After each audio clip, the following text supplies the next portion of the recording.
Good morning. Mark Carlisle here from Christ United Methodist Church in Jackson, Ohio, with another video ministry. I entitled today's topic, The Plan.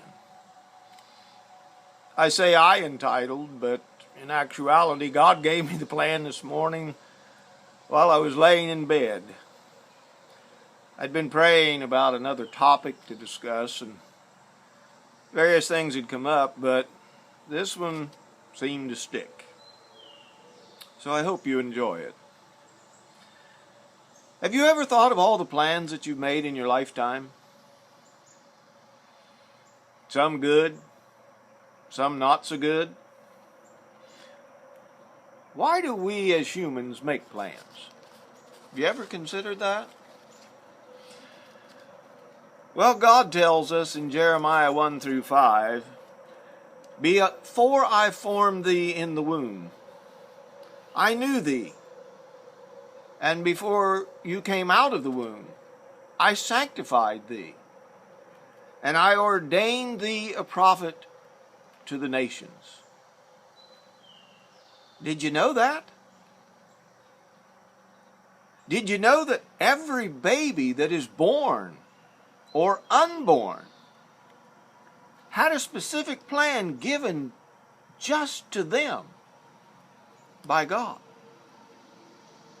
Imagine, God gave you, just you, the perfect plan for your life before you were even born. Does He make us follow the plan? No. He also gave us free choice. And through that free choice, we decide what plan we will follow. God doesn't force us into anything.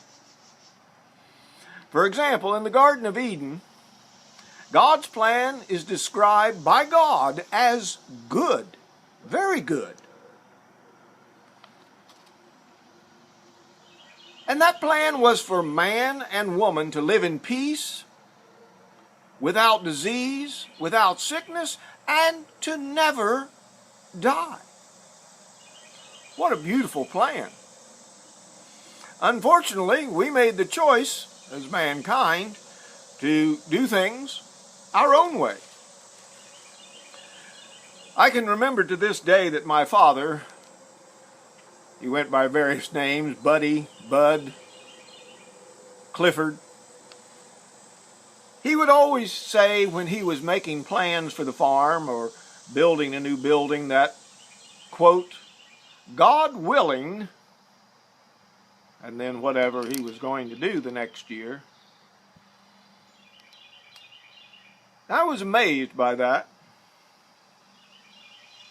I don't know that I always take the time to plan and wait on God like I should.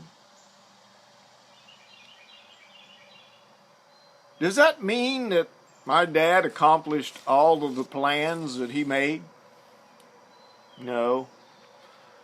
In fact, sometimes I do believe that God would say no to a particular plan. And I do believe my dad would continue to pray about that same plan for years. And some actually came to fruition through prayer.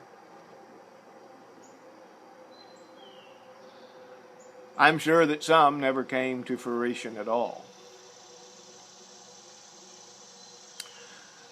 During this difficult time, I'm sure making plans is something that we find extremely hard to do. I know we should consider God's plan for us and His guidance, just like my dad did years ago. I was listening to E. Stanley Jones the other day, and he said one of the hardest things to do was wait. Wait for the Lord's plan for us. For an example, if we go back to the Bible, Abraham and Sarah were told by God that they would, through their children, make a great nation. However, year after year after year after year, until Sarah was past childbearing age, they had no children. I know in our mind we think, well, what were they supposed to do? Well, you got to remember, God's plan and God's timing is not our timing. They were supposed to wait, because Sarah would produce a child. But unfortunately, they made plans to do it another way, and that created one big mess. I'm sure as you look at today's world, you see a world that's seemingly out of control. Does this mean that God doesn't have a plan? No. God always has a plan. It means that we need to turn back to God and quit seeking to please ourselves.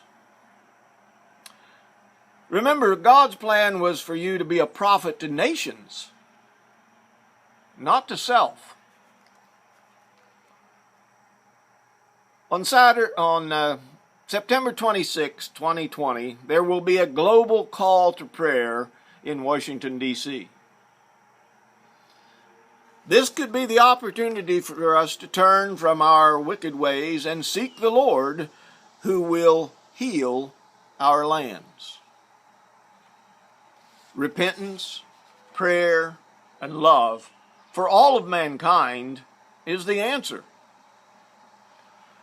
When God's people do nothing, evil abides. However, God is still in control. God bless you all. And pray what you can do to support the Global Day of Prayer on September 26th, 2020.